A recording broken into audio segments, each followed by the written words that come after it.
नमस्कार, मैं अमरजीत आपका स्वागत करता हूं। आशा करता हूं आप स्वस्थ होंगे। आज हम चर्चा करेंगे शरीर के कमज़ोर होने के लिए। शरीर कमज़ोर हो जा रहा है, हमें जो है हमेशा थकान सी मालूम होती है। हम कुछ भी काम करते हैं तो उसमें जो है आलस्य आता है, कमज़ोरी महसूस होती है, चक्कर आता है। इसके लिए जो है हम कुछ आसनों का अभ्यास करेंगे। तो शरीर को मजबूत करने के लिए, अपने शरीर के अंदर ऊर्जा भरने के लिए हम करते हैं पहला आसन जो है भुजंगासन। भुजंगासन इस प्रकार से हम लेट जाएंगे पेट के बल, इस प्रकार ऐसे लेट जाएंगे। हाथों को यहाँ पर जमीन पे टिका देंगे और नाभि के ऊपर वाला भाग को हम ऊपर उठाएंगे इस प्रकार।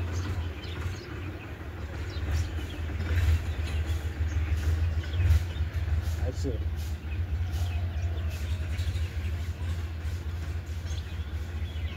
इसे शुरू में 5 बार 6 बार करें। जैसे जैसे अभ्यास बढ़ते जाए इसे बढ़ाते जाएंगे। 10 से 12 बार 20 बार तक कर सकते हैं। इससे जो है पेट की सारी समस्या दूर होगी, पेट की मांसपेशियां मजबूत होती हैं।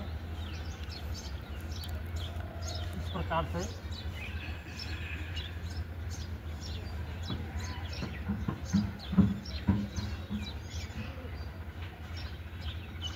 इसे हम कम से कम 5 बार से शुरू करेंगे और जैसे जैसे अभ्यास बढ़ते जाएगा 10 बार 15 बार 20 बार तक करेंगे।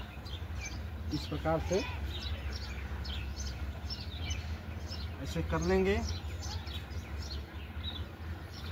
इससे देखेंगे हमारे पेट तंत्र का जो है अच्छा खासा खिंचाव होता है। पेट की आंतों की जो बहुत अच्छी मालिश हो जाती है, एक्सरसाइज हो जाती है। इससे गैस अपच की समस्या दूर होती है, पेट तंत्र हमारा ठीक रहेगा। उसके बाद हम कर लेंगे मंडूकासन। मंडूकासन इस तरीके से जो है वज्रासन में बैठ जाएंगे और अपने हाथ को इस प्रकार जो है मुट्ठी बना देंगे और नाभि के पास जो है लगाएंगे दोनों तरफ और सांस को बाहर छोड़ते हुए नीचे की तरफ जाएंगे।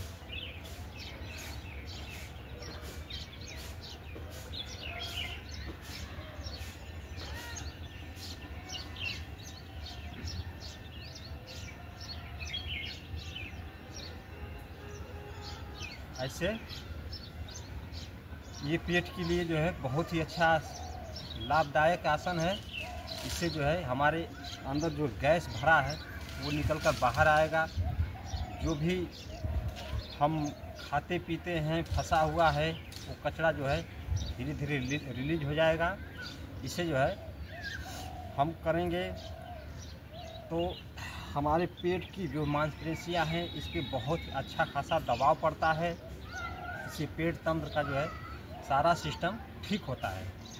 हमारे अमाशय नसें नाड़ियाँ छोटी आंत से लेकर बड़ी आंत तक जो है इससे सही होती हैं। इस प्रकार से हम मंडूकासन करेंगे। इस प्रकार से मुट्ठी बांधेंगे और नाभि के ऊपर लगाएंगे।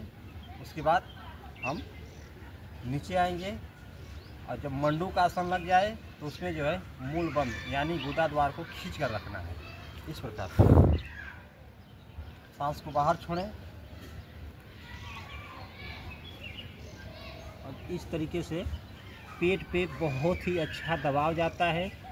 इससे हमारे गैस अपच जो भी कचरा फंसा हुआ है उस पर दबाव जाएगा और वो कचरा बाहर निकलेगा। इस तरीके से जब हमारा पेट का सिस्टम सही होगा तब हमारे अंदर ताकत आएगी, हमारी सभी इंद्रियां काम करना शुरू करेंगी, नसें नाड़ियाँ जो है शुद्ध होंगी। इस प्रकार से हम इस आसन को कर लेंगे तो इसे हमारे पेट तंत्र का सभी बीमारियां खत्म होंगी उसके बाद हमारे अंदर ऊर्जा अपने आप आना शुरू हो जाएगी। जो ऊर्जा आएगी हमारे शरीर के अंदर वो टिकेगी। उसके बाद हम कर लेते हैं धनुरासन। धनुरासन बहुत ही अच्छा आसन है ये। इससे हमारी कमर के अंदर लचीलापन आएगा, पेट पे तनाव जाता है, कमर जो है कमर का दर्द, पीठ का दर्द इससे खत्म होता है। तो आइए हम कर लेते हैं धनुरासन। धनुरासन इस प्रकार हम पेट के बल लेट जाएंगे।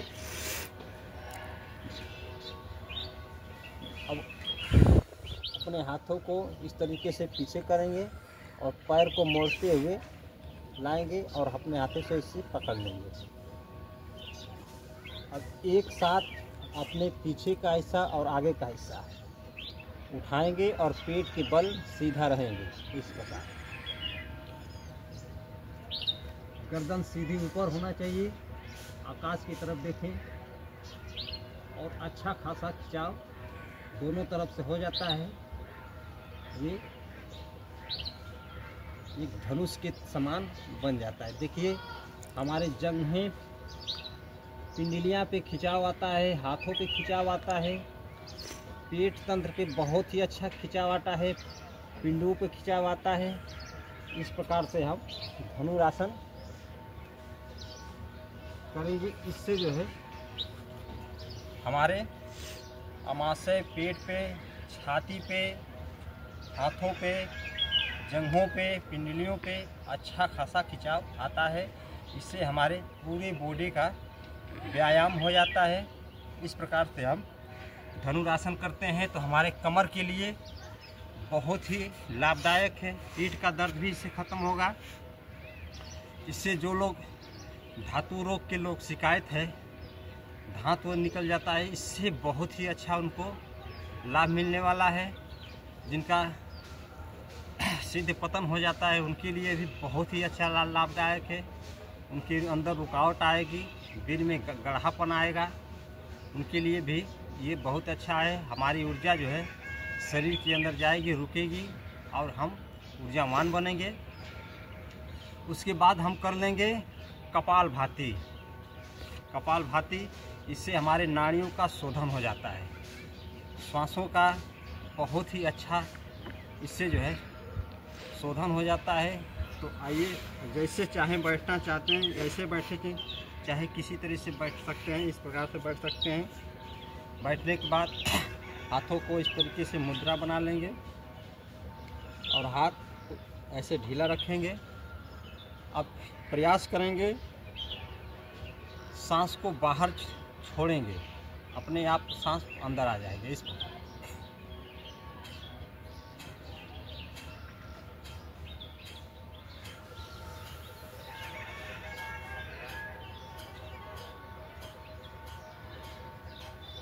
देखेंगे पेट के ऊपर जो है कैसे नाभि हमारी करती है। देख ले इसे भी ऐसे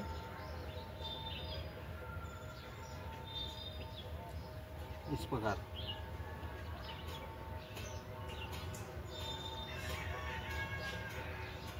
पेट हमारा अंदर और बाहर जाएगा।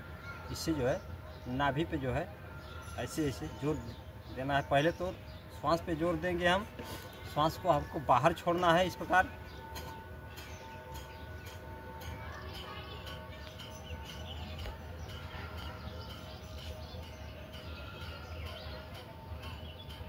ऐसे अगर 5 मिनट हम कर लेते हैं तो हमारी सभी नसें नाड़ियाँ का शुद्धि हो जाता है। इससे जो है हमारी सभी नसें नाड़ियाँ साफ हो जाते हैं और हमारे शरीर के अंदर श्वास की गति जो है बहुत समान रूप से आती है और स्वच्छ आती है। इसमें कहीं रुकावट नहीं होती है। प्राण ऊर्जा जो है हमारे शरीर के अंदर आती है। इससे हम एक तेजवान बनेंगे। शरीर पे जो है बहुत ही अच्छा खासा जो है प्राण ऊर्जा का रक्त का बहाव शुरू हो जाएगा। इस प्रकार से हम कपालभाति कर लेंगे और हम अंत में कर लेंगे अनुलोम विलोम। अनुलोम विलोम हमारे शरीर को ऊर्जा प्रदान करता है, जिसे हम प्राण आयु बोलते हैं। तो प्राण आयु, जिससे शरीर के अंदर जब प्राण आयु आएगी तो हमारे शरीर को जो है जीवित रखने के लिए ये बहुत ही अच्छा आसन है। तो अनुलोम विलोम इस प्रकार से करेंगे, हाथों को इस प्रकार दाहिने नाक से लगाएंगे और सांस को अंदर की तरफ खींचेंगे।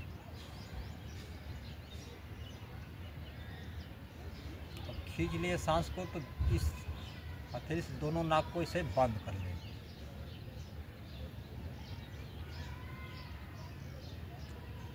अब दाहिनी नाक से सांस को बाहर निकाल देंगे।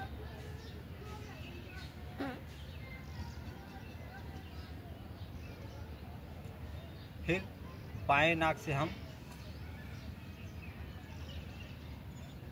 अंदर को सांस भरें और रोक लिए।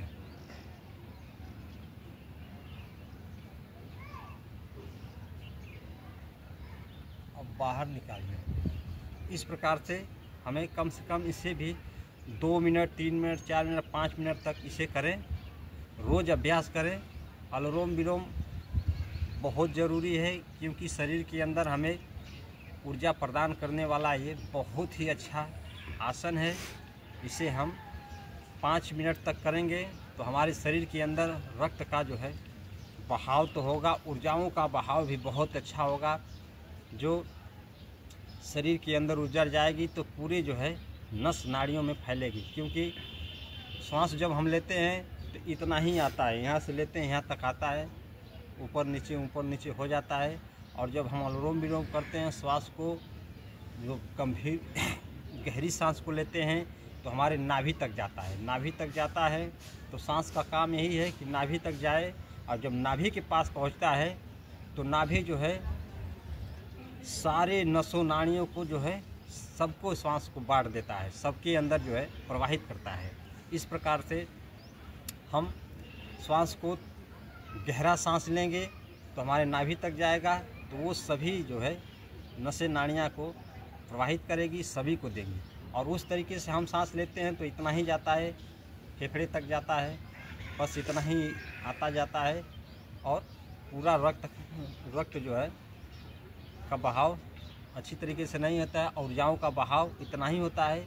अब जब हम नाभि तक सांस लेकर जाएंगे तो ऊर्जाओं का बहाव पूरे शरीर रक्त में जाएगा, पूरे नस नस में जाएगा। इस प्रकार से हम अनुलोम विलोम करेंगे इसे।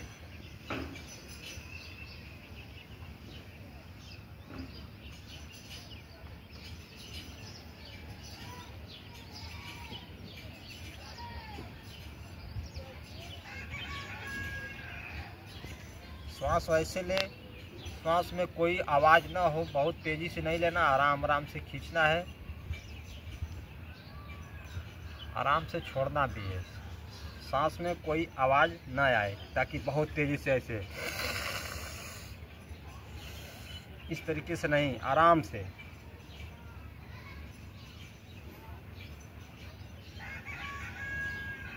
इस तरीके से सांस लेंगे। इससे जो है हमारे मन पे जो है भारीपन रहता है, मन पे बहुत उलझने रहती हैं, जो भी मानसिक तनाव रहता है, इससे जो है हमारा मानसिक तनाव, थकान इससे दूर होती है। शरीर की थकान भी दूर होती है, मानसिक थकान भी दूर होती है।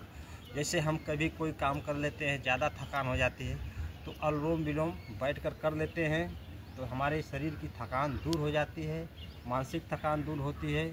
जो हम उटपटांग चीज़ें सोचते रहते हैं, बार बार ध्यान आता है, गलत चीज़ों का ध्यान आता है, इससे जो है हमारे सभी जो है नकारात्मक ऊर्जा जो है हटती है, सकारात्मक ऊर्जा आती है। तो इससे हम गलत चीज़ों से बचकर सही चीज़ की तरफ जाते हैं। तो इस प्रकार से हम ये आसन करें तो हो सकता है 2 महीने 3 महीने के अंदर अंदर आपके अंदर एक नई ऊर्जा जागृत होगी, आपके अंदर ये एनर्जी जागृत होगी कि हाँ, मेरे शरीर के अंदर अब एनर्जी बढ़ रही है, मैं एक ताकतवर बन रहा हूँ। तो आप भले ही पतले दुबले दिखेंगे, मगर आपके अंदर ऊर्जा भरपूर रहेगी, आप हर कार्य करने के लिए सक्षम रहेंगे। तो इसी के साथ आपसे विदा लेना चाहता हूँ। अब मिलते हैं अगले वीडियो में, तब तक के लिए नमस्कार, धन्यवाद।